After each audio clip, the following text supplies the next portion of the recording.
Je suis très heureux ce matin de me joindre à l'exercice de leadership de la direction départementale de l'Ouest, qui, après la publication des résultats,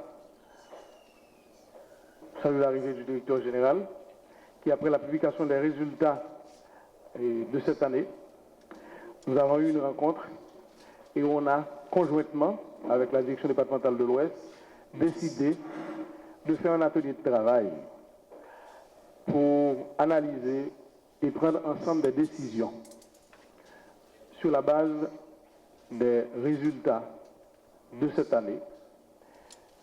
Mais de toute façon, comme professionnel, praticien du système éducatif, vous savez très bien qu'il faut plus que les résultats que vous avez devant vous pour pouvoir faire une analyse exhaustive du niveau de rendement scolaire que vous avez. Je suis heureux de m'associer à cet exercice doublement. Il faut vous rappeler que dans les 12 mesures, il y a eu quand même 2 soucis qui rejoignent l'exercice de ce matin. Un souci d'accompagnement des écoles pour lesquelles le niveau de rendement était jugé insuffisant. Certes, il y a eu certaines mesures déjà prises l'année dernière qui consistaient, tant que cela pouvait se faire, à donner un encadrement aux directeurs de lycée de la République par le biais de la formation. Certains départements ont pu compléter le volume et les heures de formation, d'autres n'ont pas encore pu le faire, notamment le Nord et le Nord-Est. Mais en plus de cette mesure d'accompagnement des établissements pour lesquels le rendement scolaire était jugé insuffisant, il y avait aussi une autre mesure, la toute dernière, la 12e, qui consistait aussi à dire comment le ministère pouvait s'engager dans un exercice de récompense, de sanctions positives de la performance. Ça nous prenait plus que les scores traditionnels pour pouvoir évaluer la réussite ou l'échec scolaire. D'où cette année, l'insistance pour que vous sachiez, école par école, les résultats aux examens officiels du baccalauréat. Et c'est ce que le ministère tient. Le ministère vous invite à faire cette analyse non seulement pour vous, mais aussi pour le système. Et l'échantillon qu'on a ce matin, 44 lycées et 17 écoles privées, vous permettra, cet échantillon, de pouvoir vous y atteler. Il est certes, ça saute aux yeux, que le ministère est interpellé déjà par certains résultats, certaines disciplines.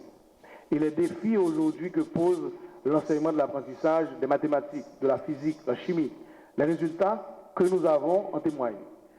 Nous sommes aussi interpellés par les rendements scolaires dans la zone métropolitaine de Port-au-Prince, ou dans les environs, Carrefour, Delma, Pétionville, Port-au-Prince, Léogane. Cela nous interpelle. Dans les zones où supposément il aurait dû avoir une plus grande disponibilité de profs qualifiés. Il faut nous interroger. Naturellement, dans les limites des hypothèses posées, comme j'ai dit, ces résultats en soi sont insuffisants pour arriver à des conclusions véritables sur la nature de l'échec scolaire tel qu'on peut le constater. Je disais que l'intérêt était double. C'était non seulement pour encadrer les écoles en difficulté, les élèves en situation difficile, dans un contexte où on sait que le ministère doit faire plus dans les écoles publiques pour motiver davantage les enseignants. On connaît toutes les difficultés liées à la condition enseignante, mais on veut aussi lier la performance, le rendement au succès de l'établissement scolaire. La 12e mesure, nous vous invitons aussi à réfléchir, parce que personnellement, je suis très favorable qu'une certaine prime soit donnée aux écoles performantes, notamment dans les disciplines pour lesquelles aujourd'hui Haïti ne pourra pas prétendre à un développement économique sans une renaissance de l'apprentissage de ces matières, notamment scientifiques.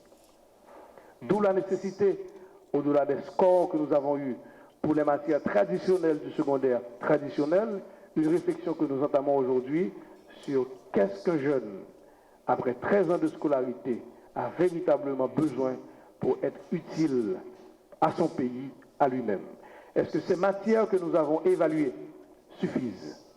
Et je pense que c'est là la nouvelle réflexion sur cette nouvelle expérimentation à l'échelle encadrée que nous ferons ensemble pendant cette année pour y analyser justement le rythme de son évolution du secondaire rénové avec les disciplines qui manquent critiquement aux jeunes aujourd'hui, parce que quand bien même une école serait performante, dans le secondaire traditionnel, il faudrait nous poser la question sur le niveau de compétences utiles aujourd'hui pour les jeunes en 2015. C'est à cet exercice que je vous invite. Je pense que je vous fais confiance, praticiens que vous êtes, pour analyser les scores non seulement de vos propres établissements, mais aussi à la lueur de toutes les données que vous avez, faire des analyses sur les scores obtenus au niveau du département de l'Ouest et de la zone métropolitaine qui interpellent grandement aujourd'hui le ministère de l'Éducation nationale et de la formation professionnelle. Je vous souhaite bon atelier et je profite une nouvelle fois pour saluer le leadership